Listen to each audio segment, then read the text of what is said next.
There's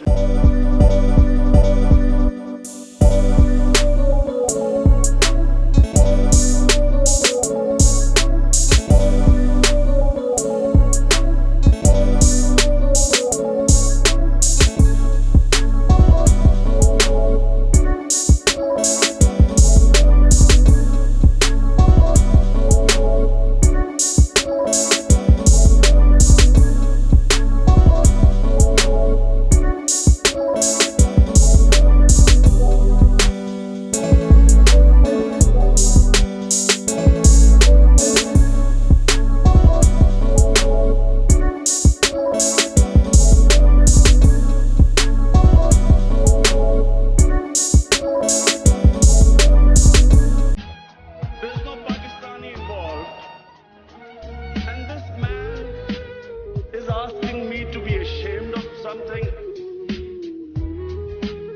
because I'm part of 1.3 billion people.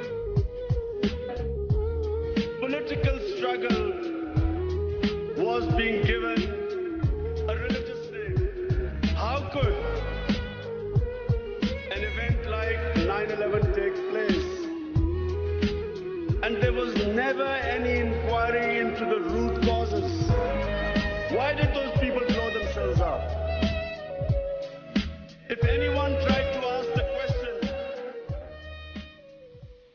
they were accused of appeasing terrorism. They were accused of justifying terrorism. George Bush went on television and told the world that this is radical Islam. They want to take over the world. They hate our way of life. They hate our freedom. They hate our democracy. They are like Nazism. This is a new philosophy like communism. The stakeholders who had an interest in the oil in Iraq, the neoconservatives, all of them then projected this mad philosophy of radical Islam. First, Afghanistan was attacked 3 weeks after an event.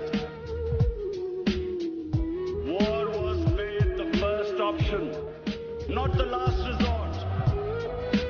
Some 50,000 people were killed when not one Afghani was involved in 9/11. Soon Iraq followed. After lies and deception, saying that Saddam was connected with Al-Qaeda,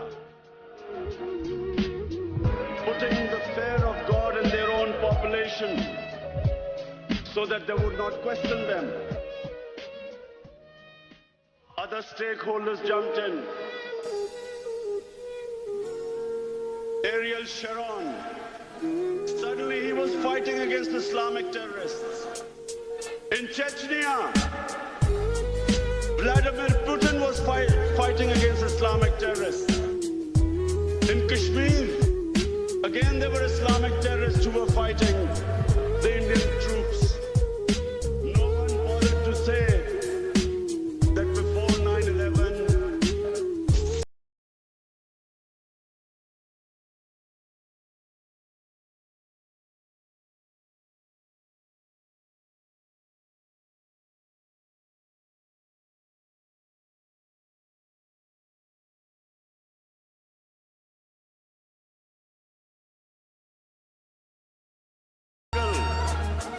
freedom struggle, the Tamils would call it. No one blamed Hinduism for it.